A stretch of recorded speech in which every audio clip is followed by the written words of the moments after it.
warahmatullahi wabarakatuh. Pada video kali ini, saya akan menjelaskan tentang instrumentasi kelautan yang berfokus pada alat pengukur pasang surut. Pertama-tama, izinkan saya memperkenalkan diri. Perkenalkan, nama saya Liliana, stambuk 073 2019-0013, kelas B1, dosen mata kuliah Dr. Insinyur Asbar MSI, program studi ilmu kelautan Universitas Muslim Indonesia. Latar belakang pasang surut. Menurut Dronkers, pada tahun 1964, pasang surut laut merupakan suatu fenomena pergerakan naik turunnya permukaan air laut secara berkala yang diakibatkan oleh kombinasi gaya gravitasi dan gaya tarik menarik dari benda-benda astronomi seperti matahari, bumi, dan bulan. Pasang surut air laut dibedakan dalam dua kondisi, yaitu air permukaan laut yang disebut pasang dan air permukaan turun yang disebut surut. Pengetahuan tentang pasang surut sangat diperlukan dalam transportasi laut, kegiatan di pelabuhan, pembangunan di daerah pantai, pesisir, dan lain sebagainya.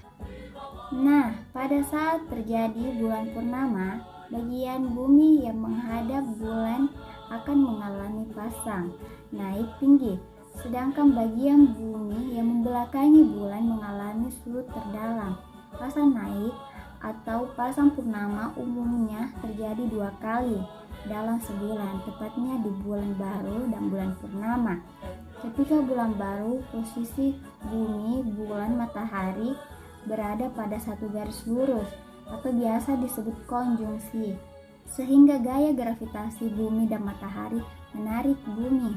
Sedangkan saat bulan purnama, posisi bulan, bumi, matahari berada pada satu garis atau biasa disebut oposisi, sehingga gaya gravitasi bulan akan menabrak bumi.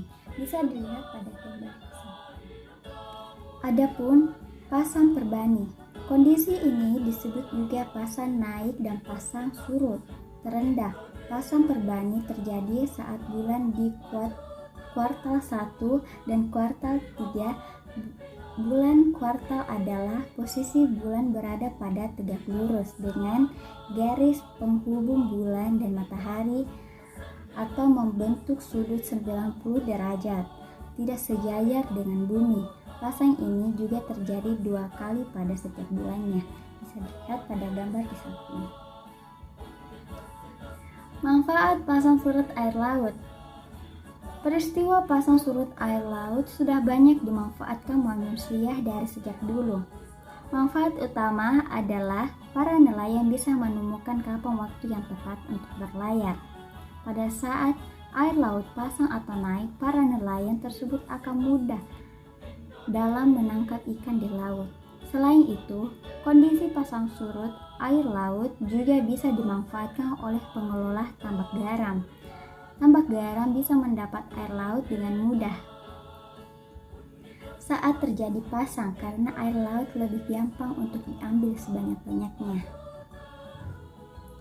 Perbedaan ketinggian air laut pada interval waktu tertentu tersebut juga bisa dimanfaatkan untuk pembangkit listrik.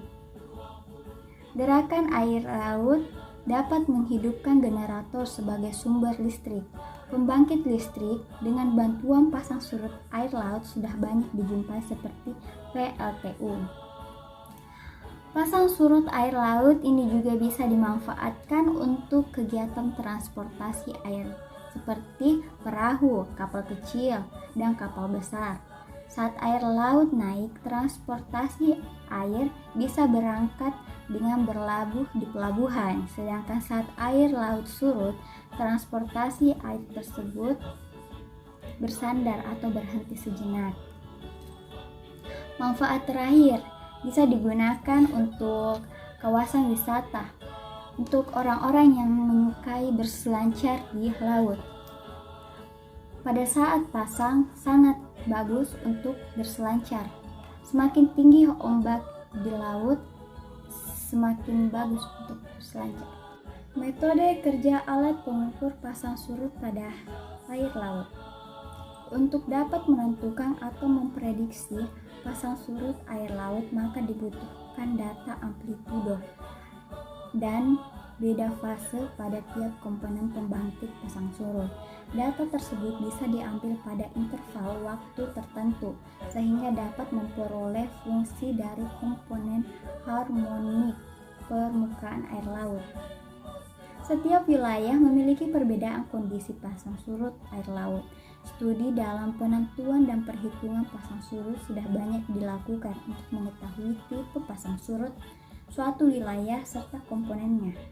Pengukuran pasang surut menggunakan alat yang sering disebut palem pasut. Palem pasut berbentuk seperti balok kayu yang diberi skala angka. Biasanya diberi dalam 1 cm. Penggunaan palem meter harus disesuaikan dengan pasang tertinggi dan surut terendah agar dapat mengukur skala semua kondisi muka air laut. Bisa dilihat pada gambar di samping. Nah, selanjutnya aplikasi apa saja yang bisa mengukur pasang surut di bidang ilmu kelautan dan perikanan? Kita bisa menggunakan aplikasi TDES-CAR. Kalian bisa lihat di samping gambar atau aplikasinya. Terima kasih untuk teman-teman yang telah menonton video saya kali ini. Mohon maaf jika ada kekurangan.